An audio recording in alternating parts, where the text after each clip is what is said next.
Glucose नहीं होगा। तो क्लासिफिकेशन की अगर हम लोग बात करते हैं तो सबसे पहली क्लासिफिकेशन कार्बोहाइड्रेट की on the basis of taste है, टेस्ट के ऊपर है। एक होते हैं शुगर्स, दूसरे होते हैं नॉन शुगर्स। शुगर्स कौन से होते हैं? शुगर्स वो कार्बोहाइड्रेट हैं जो स्वीट है यानी मीठे हैं, क्रिस्टलाइन है और पानी में सॉल्युबल है। इनकी सबसे अच्छी एग्जांपल है ग्लूकोज। नॉन शुगर्स क्या होते हैं? नॉन शुगर्स वो होते हैं जो टेस्टलेस होते हैं, एमॉर्फस होते हैं और पानी में इनसॉल्युबल होते हैं। ये सब हमारे पास नॉन शुगर्स कहलाते हैं। इसके अलावा ये जो शुगर्स हैं ये दो टाइप्स में टूटी हुई हैं। एक है रिड्यूसिंग शुगर्स, दूसरी है non reducing sugars. Reducing sugars क्या होती हैं? ये वो शुगर्स होती हैं जो टॉलरेंस रिएजेंट के साथ रिएक्ट कर सकती हैं या फेलिंग सॉल्यूशन के साथ। और नॉन रिड्यूसिंग शुगर्स वो होते हैं जो टॉलरेंस रिएजेंट और फेलिंग सॉल्यूशन के साथ रिएक्ट नहीं कर सकते। टॉलरेंस रिएजेंट और फेलिंग सॉल्यूशंस क्या होते हैं? ये हमने आपको जब चैप्टर नंबर 9 पढ़ाया था एक क्लास में, तब बड़े तफसील से पढ़ाया था। सारे पार्टिसिपेंट शायद वही होंगे, जिन्होंने क्लास नहीं ली मैं वो लेक्चर शेयर कर दूंगा उनके साथ, क्योंकि इसकी अलग तफसीलात हैं, हम उस पर अभी नहीं पढ़ना चाहते। बस इतना समझ लें कि फेलिंग सोल्यूशन वो टेस्ट होता है जो एल्डिहाइड और कीटोन में फ़र्क करता है। तो इसका मतलब कुछ शुगर्स, वो सारी शुगर जिनमें एल्डिहाइड प्रेजेंट होगा वो सब रिड्यूसिंग शुगर्स हैं, और जिनमें एल्डिहाइड प्रेजेंट नहीं होगा वो सब नॉन रिड्यूसिंग शुगर्स हैं। आप इसको ऐसे भी याद रख सकते हैं, एक छोटे से तरीक़ेकार है। अच्छा, अब अगर हम आगे चलें तो सबसे मेजर क्लासिफिकेशन वो ये है on the basis of molecular structure.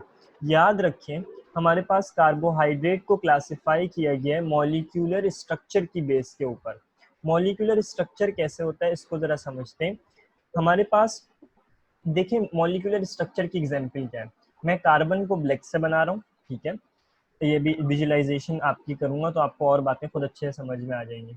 हमारे पास तीन तरह की मेन टाइप्स हैं। एक सबसे पहले कहलाते हैं मोनोसैकेराइड्स, दूसरे कहलाते हैं ओलिगोसैकेराइड्स और तीसरे कहलाते हैं पॉलीसैकेराइड्स। मोनोसैकेराइड्स का मतलब वो कंपाउंड जिनके अंदर एक मौजूद हो। अब एक का क्या मतलब है, इसके लिए आपको सैकेराइड समझना पड़ेगा। सैकेराइड लफ्ज आया है सैकरम से, जिसका मतलब होता है शुगर। मोनोसैकेराइड वो कंपाउंड है जिनमें कम से कम 3 से लेके 10 कार्बन एटम जुड़े हुए होंगे। यानी इसको ऐसे समझ लें, लेट सपोज ये एक कार्बन एटम है, ये दो कार्बन एटम है, ठीक हो गया। इसी तरीके से ये हमारे पास आ गया तीसरा कार्बन एटम, ये चौथा कार्बन एटम आ गया, पांचवा कार्बन एटम आ गया और छठा कार्बन एटम आ गया। 6 कार्बन वाला कंपाउंड भी मोनोसैकेराइड कहलाएगा। आप बोलेंगे सर इसमें 6 कार्बन है, इसको तो हेक्सा होना चाहिए, एक मोनो कैसे है? इसका रीजन बिल्कुल सेम है। इस पूरे के कंपाउंड को एक आइडेंटिटी कंसीडर किया गया है। यानी कि इसकी मिसाल ऐसी है, जैसे इसको मैं आपको समझाता हूँ। हम आपकी क्लास ले रहे हैं, अभी इसमें पार्टिसिपेंट कितने मौजूद हैं? 6। लेकिन मैं 6 पार्टिसिपेंट को अलग अलग कंसीडर नहीं करूँगा, मैं एक क्लास कंसीडर करूँगा। तो ये पूरे के जैसे यहाँ पे 6 हैं हमारे पास इत्तेफाक से, ये हमारे पास 6 कार्बन एटम है, ये एक काउंट होंगे। यानी ये जो 6 कार्बन एटम है, 6 कार्बन एटम है, ये मोनोसैकेराइड ही काउंट होंगे। यानी आसान अल्फाज में 3 से लेकर 10 कार्बन एटम की पूरी चेन को आप एक आइडेंटिटी काउंट करते हैं और उन्हें कहा जाता है मोनोसैकेराइड्स। तो ये हमने आपके सामने एक मोनोसैकेराइड बना दिया। यानी इटसेल्फ एक मोनोसैकेराइड भी काफ़ी बड़ा कंपाउंड होगा और इसके अंदर मैक्सिमम कितने कार्बन एटम आएंगे? 10 कार्बन एटम आएंगे। ओलिगोसैकेराइड क्या होता है? ओलिगोसैकेराइड ये कहता है कि कम से कम 2 मोनोसैकेराइड आपस में ज्वाइन हो जाएं तो वो एक ओलिगोसैकेराइड बनाएगा। कम से कम 2, जैसे ये एक मोनोसैकेराइड है, एक और मोनोसैकेराइड आ गया और दोनों आपस में ज्वाइन हो जाएंगे। ये जो दोनों आपस में ज्वाइन होते हैं, ये ज्वाइन होते हैं बाय यूजिंग ग्लाइकोसाइडिक लिंकेज। वो लिंकेज मैं आपको पढ़ाऊंगा, अभी आप लोगों ने लिंकेजेस इतने तफसील से नहीं पढ़े, लेकिन ये सिखा देंगे आपको कि हम लिंकेजेस होते क्या हैं। तो आप देख सकते हैं ये हमारे पास दोनों को आपस में लिंक कर दिया, तो ये बन गया ओलिगोसैकेराइड। क्या सिर्फ 2 को लिंक करेंगे? नहीं, 2 से लेके 10 तक। यानी अगर ऐसे मैं 10 बना दूं और तो वो 10 जुड़ के भी हमारे पास एक ओलिगोसैकेराइड बनाएगा। इसके बाद आता है पॉलीसैकेराइड्स। पॉलीसैकेराइड्स क्या होते हैं? कहते हैं ग्रेटर देन 10 मोनोसैकेराइड, यानी कम 10 से ज़्यादा, यानी 11-12 मोनोसैकेराइड अगर जुड़ जाएं तो हमारे पास एक पॉलीसैकेराइड बनेगा। यानी ये जो मैंने आपके सामने बनाया है एक, ऐसे अगर मैं 10 जोड़ दूं, 10 से ज़्यादा जोड़ दूं तो वो क्या बन जाएगा, पॉलीसैकेराइड बन जाएगा। तो पॉलीसैकेराइड बहुत बड़ा मॉलिक्यूल होता है, इसका बहुत बड़ा स्ट्रक्चर फॉर्म होता है। अच्छा, मोनोसैकेराइड्स की बात जरा और तफसील से कर लेते हैं। मोनोसैकेराइड वो सैकेराइड्स होते हैं जिनके अंदर 3 से लेके 10 कार्बन एटम होते हैं। जितने भी कार्बोहाइड्रेट्स हैं सबका सफिक्स इस्तेमाल होता है ओस, और इसके अंदर नंबरिंग कैसे स्टार्ट होती है, ट्राई, टेट्रा। मैंने ट्राई से क्यों स्टार्ट करी है बेटा, गौर से देखिए, 3 है ना, कम से कम 3 तो कार्बन एटम होने ही चाहिए। तो 3 के लिए ट्राई, टेट्रा, पेंटा और हेक्सा। अच्छा, अब देखना पड़ेगा, जब मैंने आपको कल डेफिनेशन बताई थी तो मैंने ये बताया था कि कार्बोहाइड्रेट के अंदर एक चीज प्रेजेंट होती है OH, जो कि हाइड्रोक्सिल ग्रुप है। साथ साथ उनमें या तो एल्डिहाइड प्रेजेंट होगा या कीटोन प्रेजेंट होगा। तो एल्डिहाइड और कीटोन को कैसे रिप्रेजेंट किया जाता है, तो उसके लिए एक टेक्निक डिवाइस की गई है, आप देख सकते हैं। एल्डिहाइड के लिए लफ्ज इस्तेमाल किया जाता है एल्डो, और कीटोन के लिए इस्तेमाल किया जाता है कीटो। अब ये एल्डो और कीटो क्या होते हैं, इनको जरा मैं आपको समझाता हूँ। जरा गौर से देखिए, ये वाला स्ट्रक्चर जो अभी आपके सामने है, मैं फिलहाल इसको बिल्कुल क्लियर आपके लिए कर रहा हूँ। आप देखें, आपके पास एक एल्डिहाइड लगा हुआ है और 2 कार्बन है, और दोनों के साथ OH है। मैंने कल कार्बोहाइड्रेट की डेफिनेशन में आपको बताया था कि कार्बोहाइड्रेट क्या होते हैं, वो कंपाउंड्स होते हैं जिनके अंदर पॉलीहाइड्रिक होते हैं। पॉलीहाइड्रिक का मतलब, पॉलीहाइड्रिक एक से ज्यादा OH होंगे। तो कम से कम कितने OH होने चाहिए, 2 तो होंगे। आप देख सकते हैं 2 OH हैं, बिल्कुल है। और उनके अंदर या तो एल्डिहाइड होना चाहिए या कीटोन होना चाहिए। ठीक हो गया। अब आप देख रहे हैं इस कंपाउंड के अंदर एल्डिहाइड मौजूद है हमारे पास। तो अब हम लोग, ये हमारे पास है पॉलीहाइड्रिक और एल्डिहाइड है, तो ये तो बन गया कार्बोहाइड्रेट। कौन सा वाला कार्बोहाइड्रेट, ये डिसाइड करना है। अब ये कैसे डिसाइड होता है स्टूडेंट्स कि हमारे पास कौन सा वाला कार्बोहाइड्रेट है, तो इसको आसान तरीके का ये, आप कार्बन काउंट कर लें, 1 2 3, 3 कार्बन है, तो ये आ जाएगा ट्राई। और ओस तो आप लगाएंगे लगाएंगे, ओस क्यों लगाएंगे, क्योंकि कार्बोहाइड्रेट है। लेकिन मेंशन ये लाजमी करना पड़ेगा कि ये जो ट्रायोस है, ये कौन सा ट्रायोस है, मतलब क्या ये एल्डो ट्रायोस है या कीटो ट्रायोस है। तो आप देख सकते हैं इसमें एल्डिहाइड लगा हुआ है, तो इस कंपाउंड का हम लोग नाम रखेंगे कि भाई इसका IUPAC नेम कह दें या जो नॉर्मल नाम कह दें, वो एल्डो ट्रायोस है।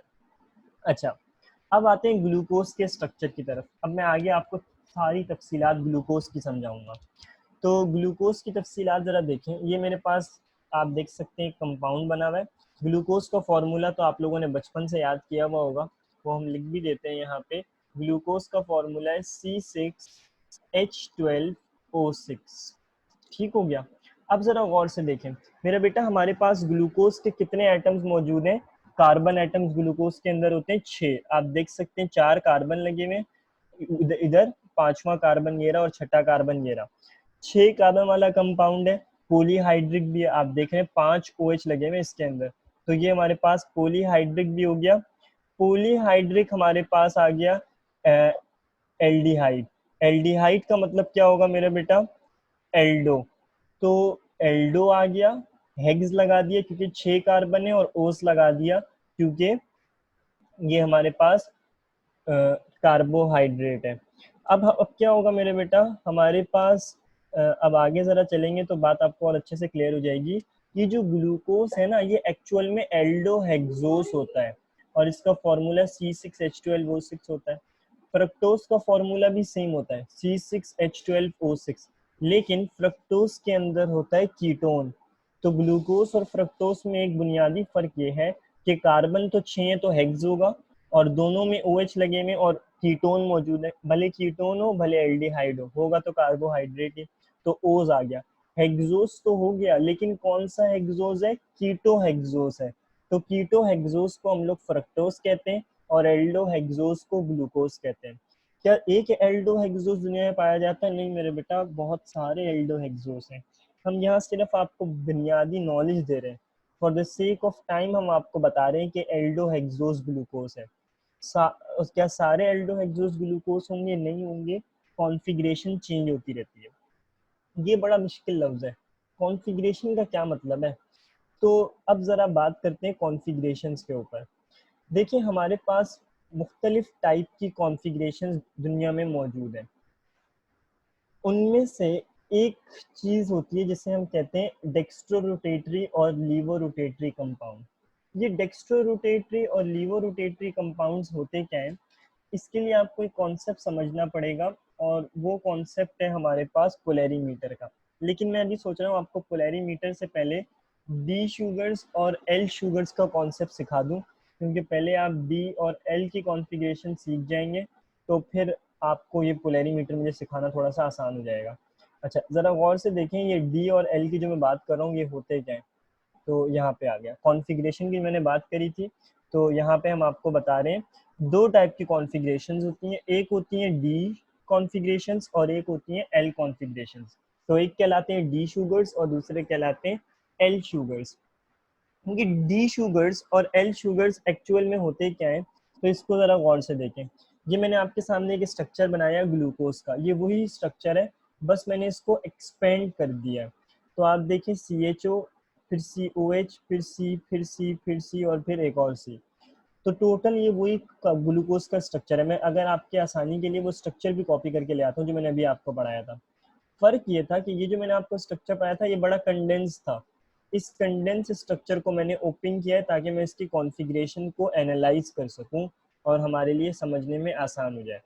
तो ये वाला ग्लूकोज था, ये 4 थे तो मैंने खोल दिया 1 2 3 4 में, और ये 6 वाला ये नीचे है। देखें CH2OH, 2 हाइड्रोजन लग गए और एक हमारे पास OH आ गया।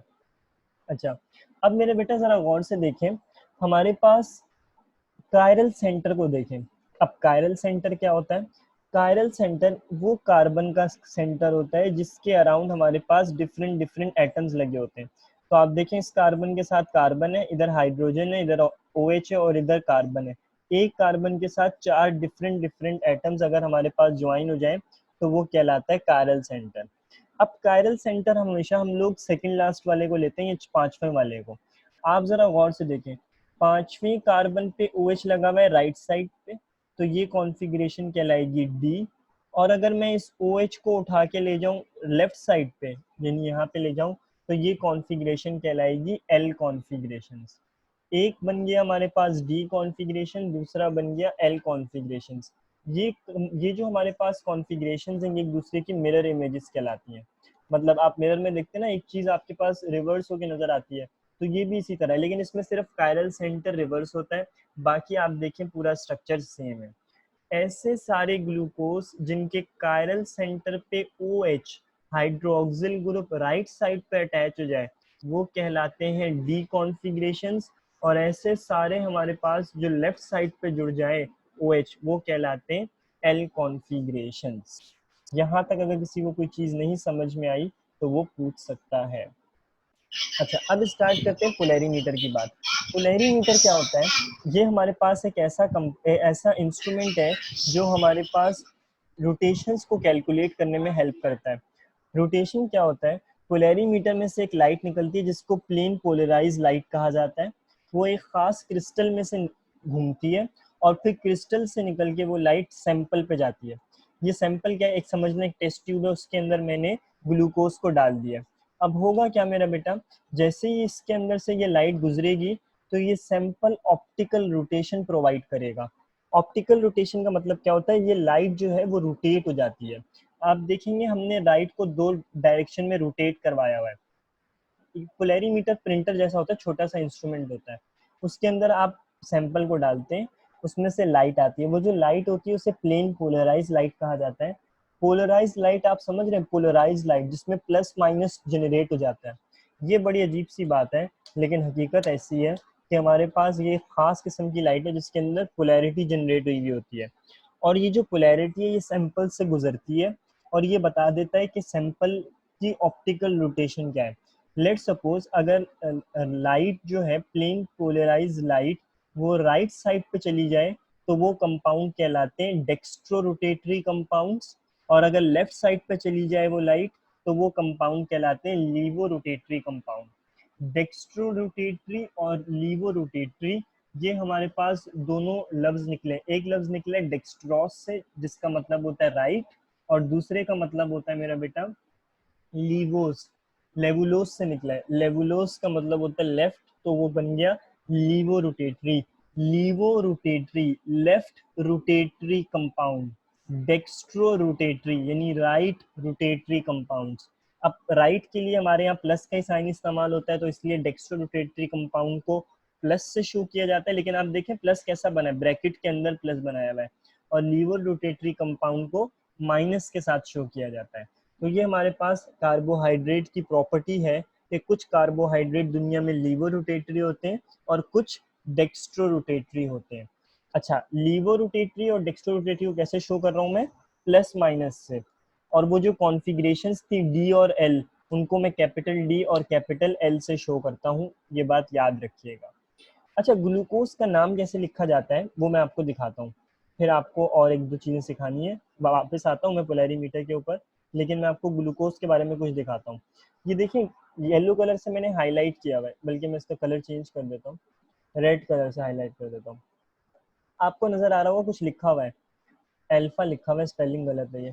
अच्छा, मेरे पास सिंबल नहीं है ना अल्फा का, लेकिन मुझे बनाना सिंबल चाहिए। अगर सिंबल नहीं बना रहा तो लिखना मुझे अल्फा चाहिए।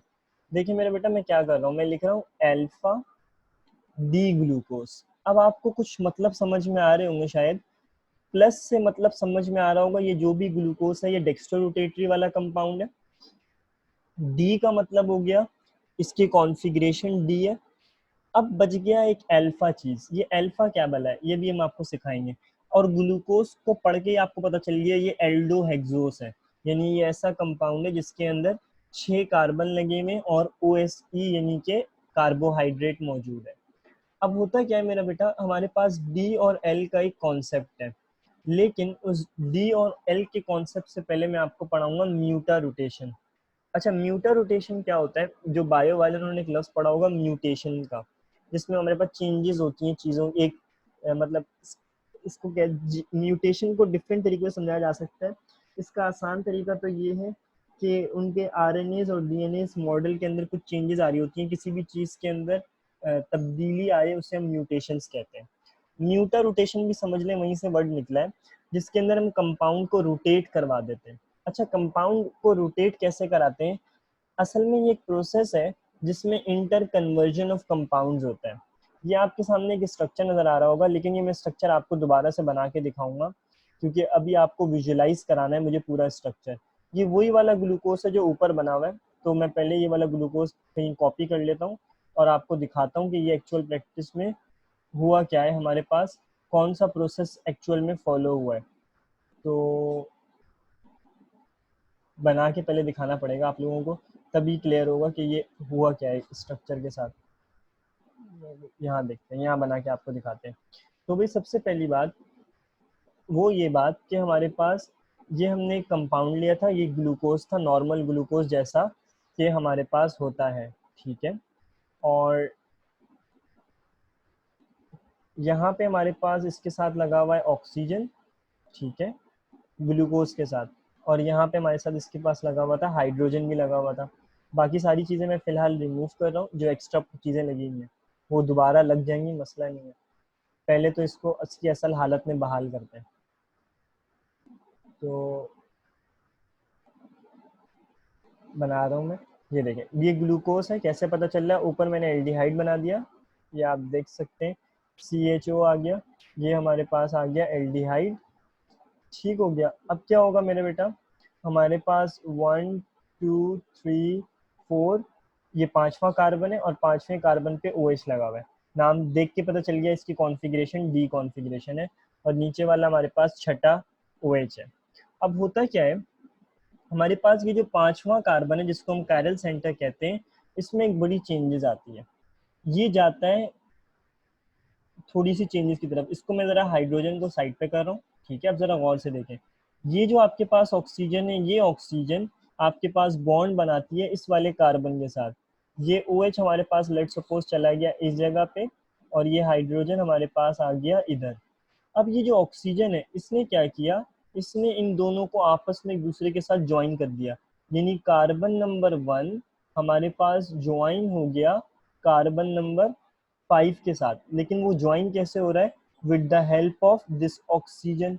तो इस ऑक्सीजन की मदद से ये कार्बन और वो दूसरा कार्बन एक दूसरे के साथ ज्वाइन हो गया। आप देख रहे हैं एक तरह का क्लोज्ड स्ट्रक्चर बन रहा है हमारे पास।